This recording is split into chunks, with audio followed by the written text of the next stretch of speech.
Hello, everyone. So I'm a teacher at a high school, and we use Canvas as our learning management system.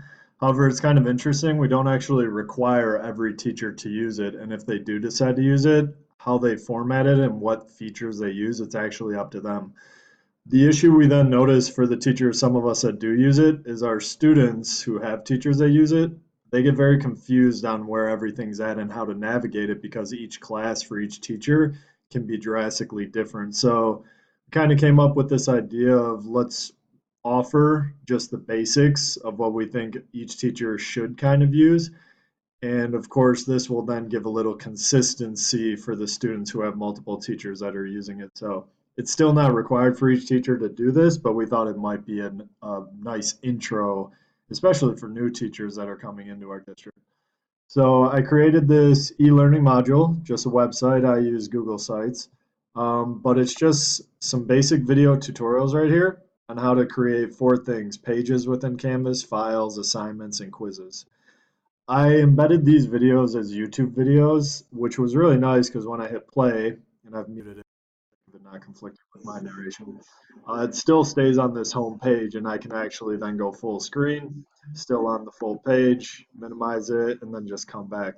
So I thought in terms of navigating, that'd be really nice. It wouldn't kind of mislead people to a new tab or new website. Each of these is like that. They're all YouTube videos. Tried to keep them to about 2 minutes to keep them pretty brief. And just so the user has an idea if they are experienced with Canvas, down here, here's kind of summarizing the main ideas that I did in each video tutorial. The only downside about doing the YouTube is that I wanted to actually do Edpuzzle because you can then have questions within the video to kind of assess or evaluate anything that you want to. But when you do Edpuzzle in Google Sites, it'll actually redirect you to a new tab, a new page. It's not the worst thing ever, but I thought it'd be nice to keep it really clean on one home page for first-time users and people that do kind of struggle with technology. So these are the four main videos that we thought would be a good thing to start with. I kind of collaborated with some coworkers and we agreed these were good ones.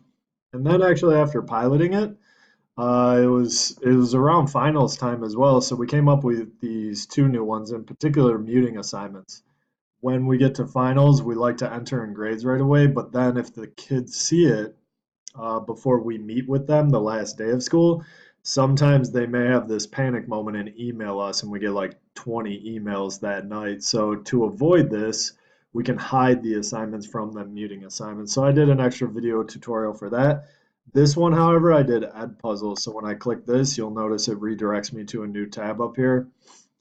And when I play Edpuzzle, these little bullets down here, this is where it would get to the questions. So if I fast forward it, see if I can drag this.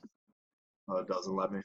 But anyway, when I get to this, I didn't let them actually fast forward, so I should have known that. It'll stop and ask an assessment question, which is nice. You can see if the user is paying attention, for one.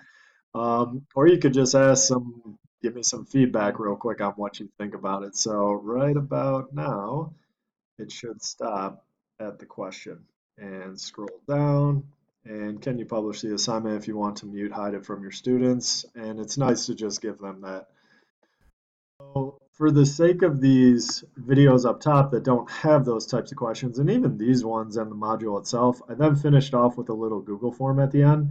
And it just kind of asks some quick stuff like what you like, what do you want to see improved, what else could I add to it. So overall, I think it'll be nice for the beginners and even people who have used Canvas but maybe forgot how to mute assignments, like this one right here. It's just a great way to get back to it. So I'm really excited to see if my department and school benefits from it and if we want to kind of take it a step further. So I was really pleased to do this project.